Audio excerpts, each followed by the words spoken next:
प्रथम किस्तिर द्वितीय पर्याय सुभद्रार आज टंकाटी आपण खाता को आसो एने सूचना आज उपमुख्यमंत्री प्रभाती परिड़ा देइछंती। आज योग्य हिताधिकारी अकाउंट को टंकाटी आसबार अछि। आसंता 9 तारिख रे योग्य हिताधिकारी को सुभद्रार टंका मिलिबो। उपमुख्यमंत्री कहिसंती जे आज सुधा बोधे 1 कोटी महिलांकर आवेदन पूर्ण हेबो।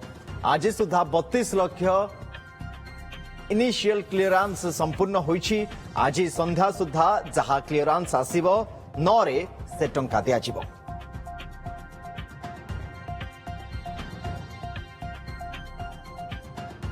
क्षमा करिवे आज सुधा 32 लाख एनपीसीआई क्लियरेंस संपूर्ण होईछि बोली से कहिसंते। आज संध्या सुधा जहा क्लियरेंस आसीबो 9 रे टंका दिया जिवो बोली प्रभाती परिड़ा कहते। प्रथम किस्तिर द्वितीय पर्याय सुभद्रार आज टंकाटी आसीबो एने सूचना उपमुख्यमंत्री प्रभाती परिड़ा देइछंती। द्वितीय पर्याय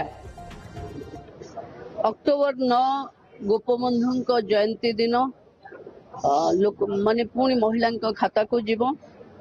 आज बोधे कोटिए ऊर्ध्व रेजिस्ट्रेशन कंप्लीट हम एवं आज जाए जहाँ खबर 32 लाख एमपीसीआई रो क्लियरेंस अच्छी। तेणु आज संध्या सुधा जहाते क्लियरेंस हम समस्त खाता को सुभद्रा योजना सीधा सीधा 9 तारिख रे माननीय मुख्यमंत्री उपस्थित रही आपको लोकार्पित करेंगे।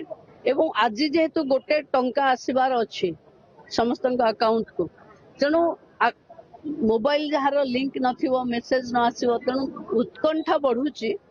किंतु बैंक पाखे अଯଥା गहली न करिवा कथा एवं बैंक तांकर जो बैंक मित्र माने पंचायत रे अछंती तांको जरिया रे ये समस्या को समाधान करिवा पई मु बार बार निर्देश भी दे।